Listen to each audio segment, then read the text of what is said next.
Le laboratoire Activa, le spécialiste des produits de bien-être en pharmacie et de la nutriponcture, présente.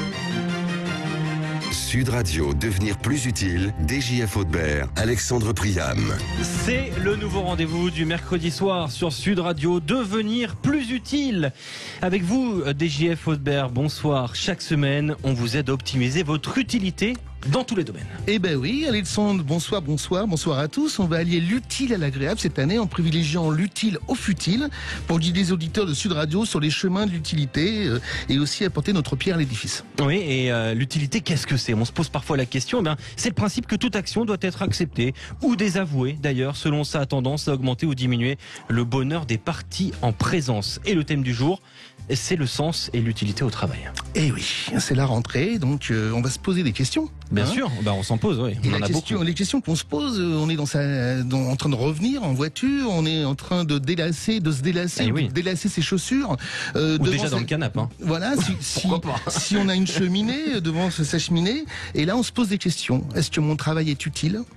Est-ce que, si j'ai la chance d'en avoir, évidemment. Bien sûr. Est-ce que je frise le burn-out ? Qu'est-ce que c'est ? Non, je sais pas du tout ce que c'est. Alors, le burn-out, c'est le manque de motivation, l'ennui au travail qui frise la dépression. Ah. Mon travail a-t-il du sens ? Participe-t-il ou pas au bien-être de la société ? Et est-ce que j'apporte ma pierre à l'édifice ?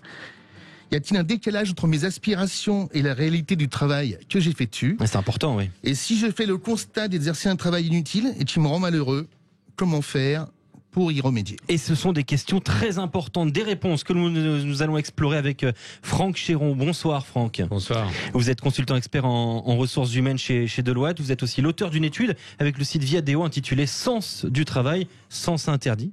J'aime beaucoup d'ailleurs la formulation. Et vous êtes un invité très important sur ce domaine-là. Alors le sens n'est plus interdit, Franck, parce que 56% des Français ont l'impression d'exercer un métier dépourvu de sens. Et donc ils font tout pour y remédier. Et 90% se disent prêts à changer de travail. Qu'est-ce que c'est ? Comment on peut redonner aujourd'hui du sens au travail ? C'est une super bonne question. Il faut être en ligne avec ses aspirations personnelles et profondes même, je dirais. Donc vraiment au cœur de soi et dans un cadre collectif, alors qu'il soit au sein de la société ou au sein ou au sein d'une entreprise. Et derrière, il faut aussi à terme avoir une reconnaissance donc satisfaisante par rapport à ces éléments-là, à soit monétaire ou non monétaire. Et donc en fait, c'est l'exemple clé de ce qu'on peut avoir vu sur les caissières, par exemple. La caissière, donc oui. Ouais. C'est quoi l'exemple de la caissière ? C'est l'exemple de la caissière. Est-ce que la caissière encaisse juste, donc c'est le premier principe, ou est-ce que finalement elle est plus altruiste, elle rend service, elle dit bonjour, elle peut mettre en rayon, et là pour le coup on rend son travail soit pas utile, soit utile en fonction de ses aspérités personnelles. Voilà. Et qu'est-ce qu'un travail utile justement ? Alors un travail utile, moi j'ai coutume de dire qu'il y a 3 verbes pour le définir. Et je vais donner des exemples pour vulgariser, on va dire. Il y a le faire, donc le faire c'est le produire, donc on produit un vêtement, typiquement. Voilà. Et derrière il y a le verbe avoir. Dans le sens où on a une rémunération sur ce faire, donc c'est une rémunération qui peut être monétaire, toucher un salaire, mais ça peut être aussi culturel, on produit un vêtement et qui peut être historique à la fin. Et derrière c'est le être, en fait c'est aligner ces éléments-là avec ses aspirations dans le cadre d'une société ou dans le cadre d'une aspiration vraiment personnelle. Qu'est-ce que le Covid a vraiment changé ? Ça a bouleversé un peu les habitudes, le sens du travail, non, on peut le dire ? Alors ça a bouleversé le sens du travail. Je pense que c'était prégnant avant le Covid, de façon avant la pandémie. Je pense que le Covid a été un accélérateur, un catalyseur. En fait, on s'est reposé des questions. On a eu du temps aussi pour se reposer des questions sur soi-même, sur qu'est-ce qui était important et dans le travail aussi mécaniquement dans sa vie, puisque le travail représente une part importante dans sa vie personnelle et du coup professionnelle. On le verra avec le Covid, c'est des déséquilibres potentiellement entre le cadre professionnel et personnel avec le télétravail et ainsi de suite. Quelqu'un qui a beaucoup réfléchi a priori pendant le Covid, c'est Olivier. Il est avec nous en ligne. Tout à fait. Olivier. Des Hautes-Pyrénées. Bonsoir Olivier. Bonsoir. Bonsoir Olivier. Que vous arrive-t-il Merci. Olivier ? Que m'arrive-t-il ? Je dirais dans la continuité de mon ascension professionnelle, après une déchéance arrivée en 2012, pour des raisons personnelles, j'ai dû quitter un poste très important auquel j'étais très très attaché sur Paris. Familialement parlant, il nous est arrivé un drame, pour ne rien vous cacher, ma femme est tombée malade. Donc comme elle était originaire, je dirais de Tarbes, j'ai démissionné de ce poste si important et je suis descendu sur Tarbes. Et c'est à partir de là que je dirais gentiment, les déchéances se sont accumulées. Pourtant, Voilà. a priori, la misère est moins pénible au soleil. Au soleil, oui, mais bon, disons que dans les Pyrénées, on n'est pas tout à fait au soleil. Sur Il la pleut Méditerranée, beaucoup, on est au soleil. Là, il est froid encore. Au moins une C'est fois encore par un peu jour, il frais, pleut. quand même pour moi, voilà. Et qu'est-ce qui vous arrivait du coup à Tarbes? Ah bah c'est des enchaînements de postes, plein de promesses, plein de choses sur lesquelles ça n'aboutit pas et à chaque fois ça dégringole. J'ai fait pas mal de choses. Dernièrement, là, je suis toujours en poste pour une société pour laquelle je tairai le nom, sur lequel j'ai subi, je dirais, 1 an de formation à 45 ans. Donc, j'ai joué le jeu, les promesses étaient belles et autres. Je devais passer directeur de magasin, chose qui s'est accomplie. Et une fois passé directeur de après avoir suivi toute la formation qui s'en suivait, et la formation a été validée par mon directeur. 3 mois après, donc, ma prise de poste en tant que directeur d'un nouveau magasin. Là, on me dit, cause Covid, on ne peut pas te garder directeur, donc tu vas retourner vendeur. Le cas échéant était que, effectivement, je n'ai pas eu le choix que d'accepter. Et je me retrouve donc toujours, je dirais, entre guillemets, directeur, puisque je suis tout seul dans le magasin. C'est moi qui fais l'ouverture, la fermeture, mais je suis vendeur. Donc le salaire n'est pas le même. C'est dur. Et les kilomètres trajet maison ne sont pas les mêmes non plus. Et bien sûr, aucun frais pris en charge. C'est très dur quand même cette situation, Franck Chéron. Oui. Ah ben, Franck, figurez-vous que avant ce poste-là, si je peux me permettre, je ne veux pas vous couper, on m'a fait quitter un poste sur lequel j'étais manager pour une petite entreprise également dont je tairai le nom, où on m'a promis mondes et merveilles pour un très très beau club de rugby dont je tairai le nom mais tout le monde le connaît. Oui, non, viens chez nous, on te met directeur commercial, ça a duré 1 semaine, ils m'ont licencié. Franck, qu'est-ce qu'on peut faire justement dans le cas d'Olivier pour redonner du sens à son travail et pour lui permettre un petit peu de remonter la pente qui semble descendre? Déjà, Olivier, effectivement, quelles sont vos aspérités personnelles, sociétales, on va dire même, et je comprends que votre situation est un peu spécifique. Et derrière, pourquoi vous avez choisi ce métier-là? Et derrière aussi, je pense que, à travers ce que vous dites, il y a un phénomène de non-reconnaissance, ou en tout cas et qui passe en fait sur cette trahison d'utilité, on va dire. Et donc, du coup, est-ce que derrière, qu'est-ce qui ferait, vous, que vous vous sentirez utile par rapport à cette situation-là? Est-ce que c'est une situation qui est liée à un changement de magasin ou des choses comme ça qui vous permettraient de rebondir? Oui, Olivier, j'imagine que vous êtes remis en question. Donc, comment vous avez analysé votre situation et comment vous avez analysé la manière de vous en sortir?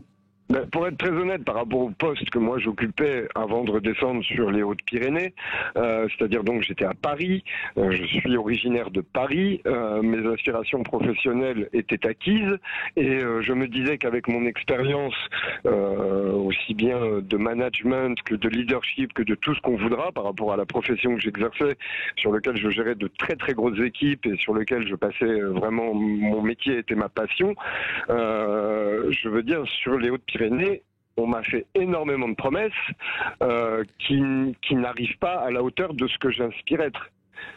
Vous comprenez? C'est-à-dire que voilà, on promet, je m'y engage à chaque fois, je me suis fait à chaque fois, et c'est très sincère ce que je vous dis, rouler dans la farine, quoi. Donc j'ai fait de job en job. Bien sûr. Et là, j'y croyais dur comme fer, et encore une fois, voilà.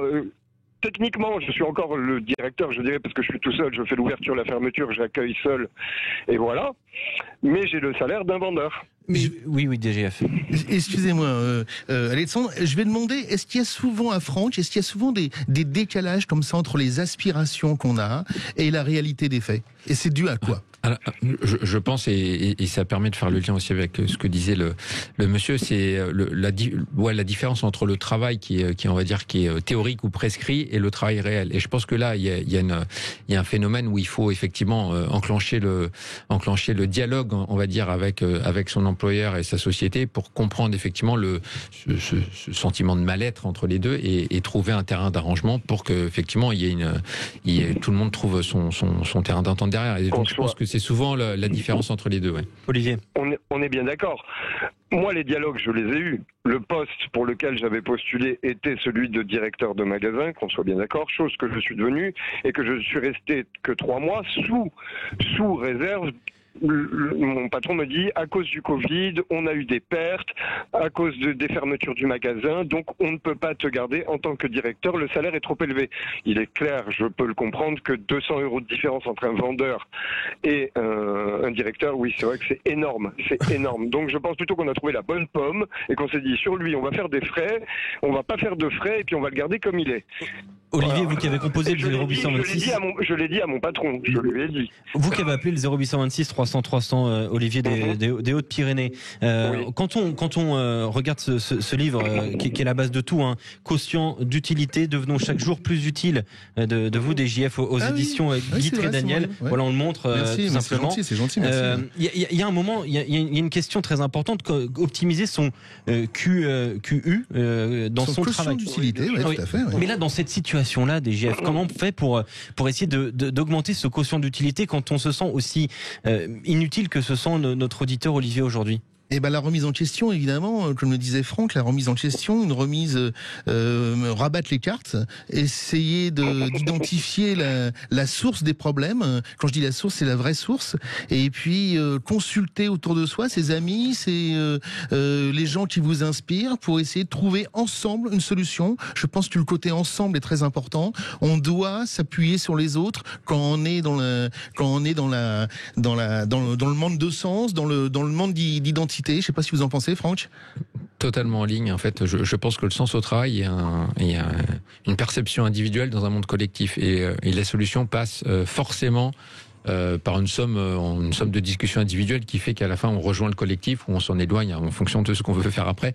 Mais je pense que c'est extrêmement important, et c'est la zone, en fait, je pense que de conciliation qui permet de retrouver l'utilité que vous dites. Et que vous disent vos proches. Voilà. Rabattre les cartes. Et que vous disent vos proches, vous, Olivier? Que me disent mes proches, tu t'es bien fait avoir. Est-ce qu'ils vous disent de quitter cette entreprise? Est-ce qu'ils vous disent d'instaurer un dialogue syndical, quelque chose comme ça? Non, pas du tout, parce que ça reste de la franchise, donc syndicat, c'est assez limité. Et au-delà de ça, on me dit très clairement, bah écoute, si ça ne te convient pas, tu peux toujours démissionner. Olivier, remettez-vous en question, consultez vos amis, consultez votre entourage, et si on peut vous donner un coup de main, on sera là évidemment pour vous soutenir. Oui, et c'est important, et malheureusement vous êtes loin d'être le seul, Olivier, dans cette situation. Merci beaucoup d'avoir appelé le 0826 300 300. Merci d'être fidèle à Sud Radio, Olivier, et vraiment on vous souhaite tout le courage qu'il va vous falloir pour essayer de passer cette difficulté, cette mauvaise passe. Merci beaucoup. On revient dans un instant sur Sud Radio, bien évidemment. Et on revient avec Boris Obel, qui nous emmène dans les Cévennes, mon cher Alexandre. Chez Etika Mundo, on va voyager au cœur des Cévennes. Ah bah ça, c'est un grand plaisir. À tout de suite sur Sud Radio. Laboratoire Activa, le spécialiste des produits de bien-être en pharmacie et de la nutriponcture, présente. Sud Radio, devenir plus utile, DJF Hautebert, Alexandre Priam.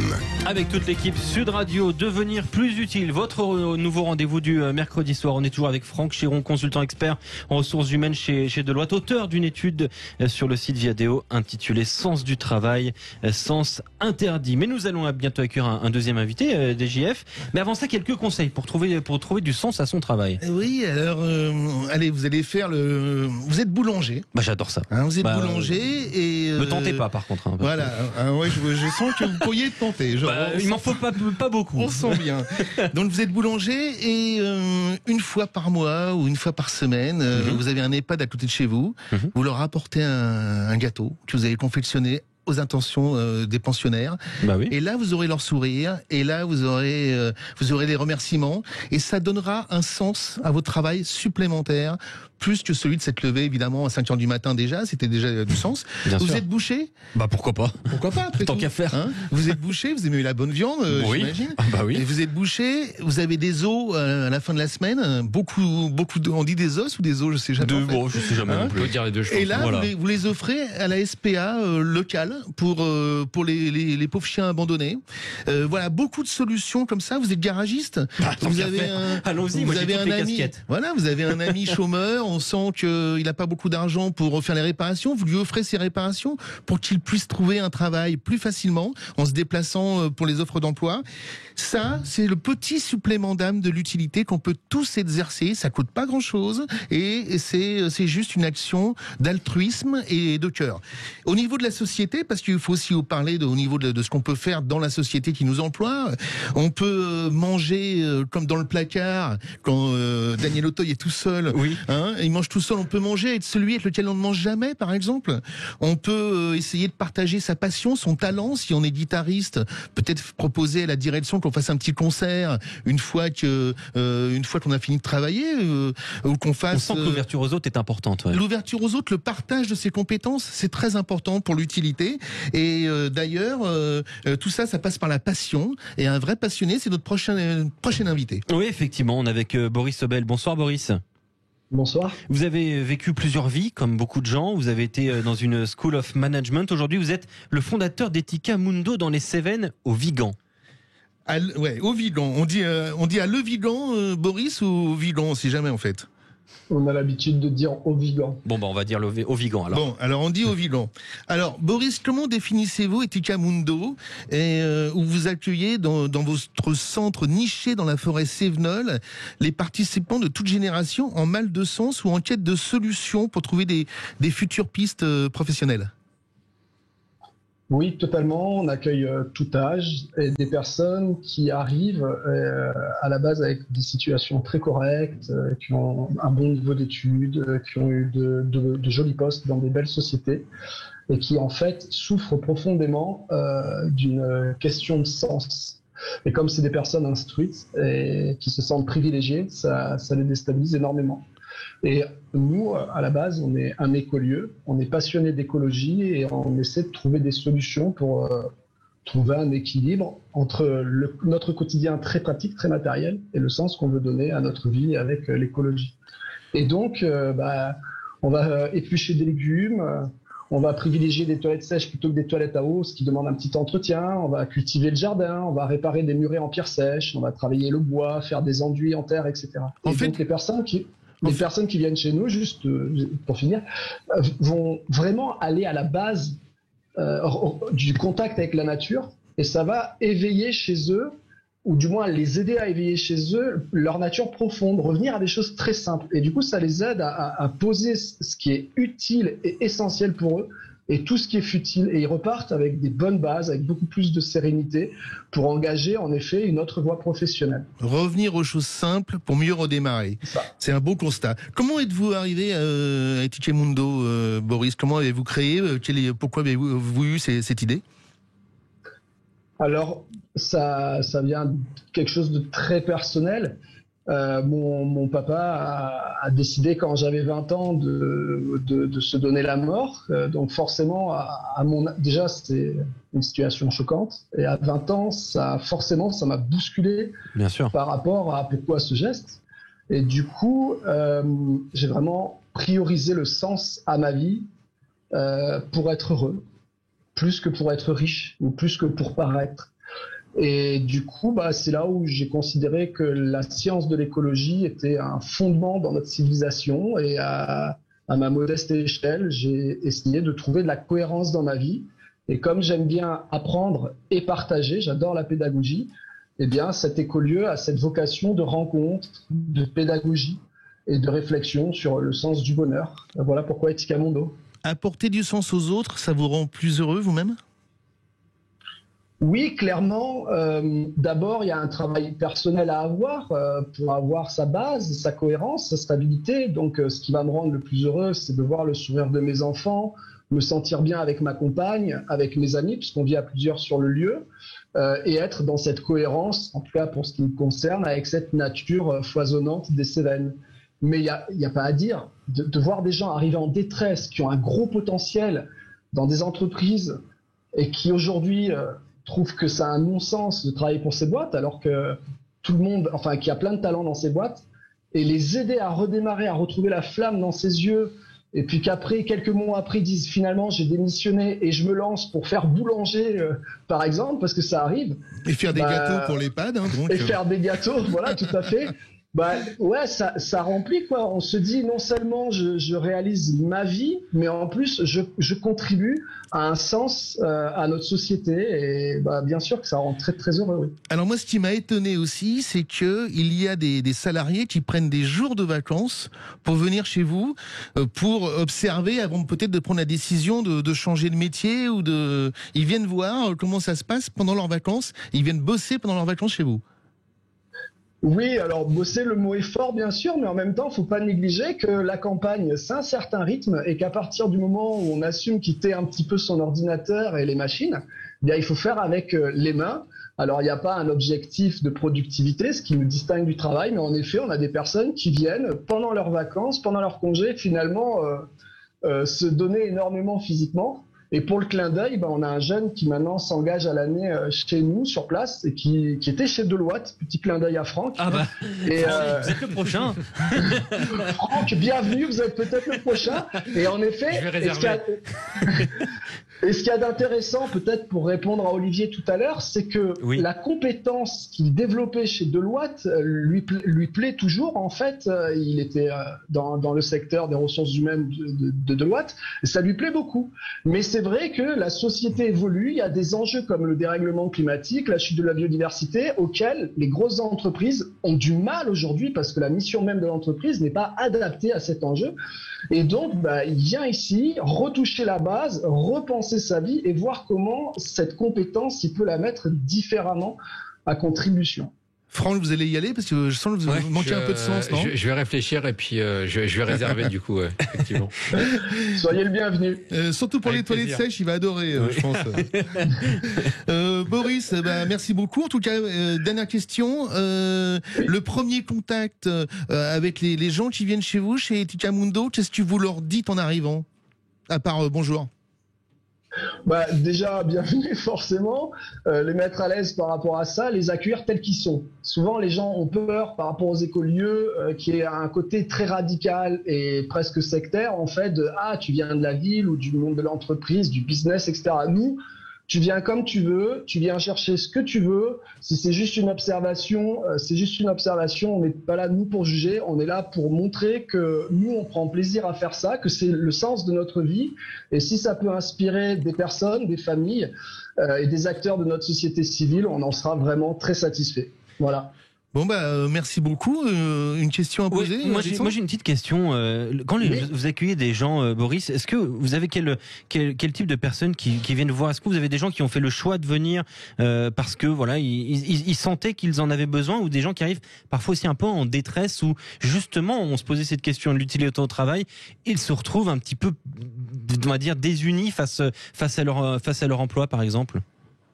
Alors, on a les deux profils, mais en effet, le côté désuni par rapport à l'emploi est de plus en plus fréquent. Et le Covid a été, c'est marrant, la crise des subprimes a été un premier accélérateur. Et le Covid a déclenché une véritable explosion par rapport à ça. Il y avait quelque chose de sous-jacent, de présent, et là, les gens font le pas. Et il y a vraiment une détresse par rapport à quoi je contribue dans le quotidien de la société et quel monde je construis pour mes enfants.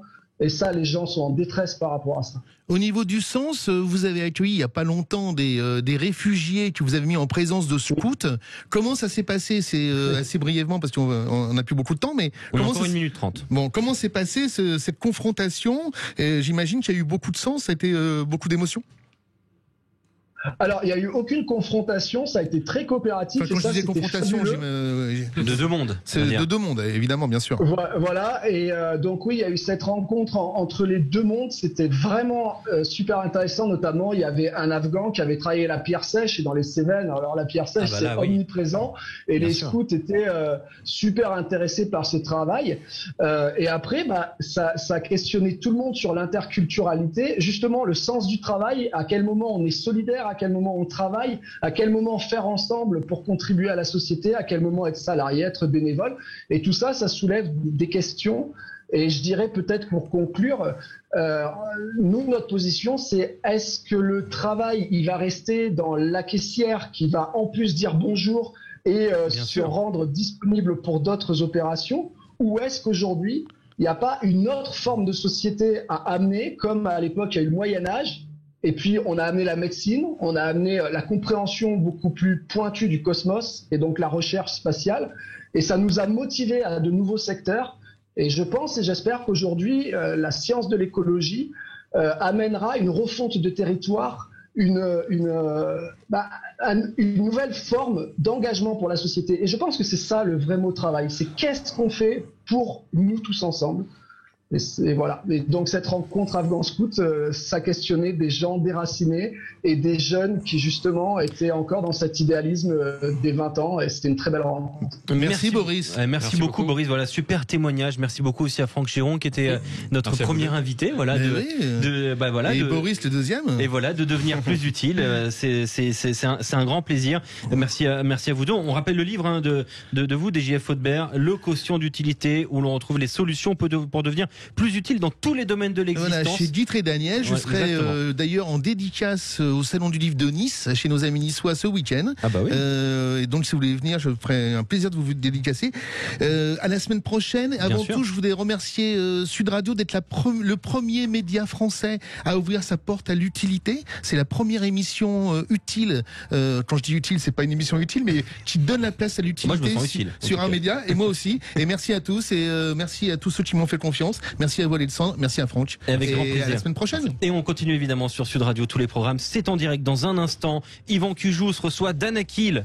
C'est le Love Music. On vous laisse en musique.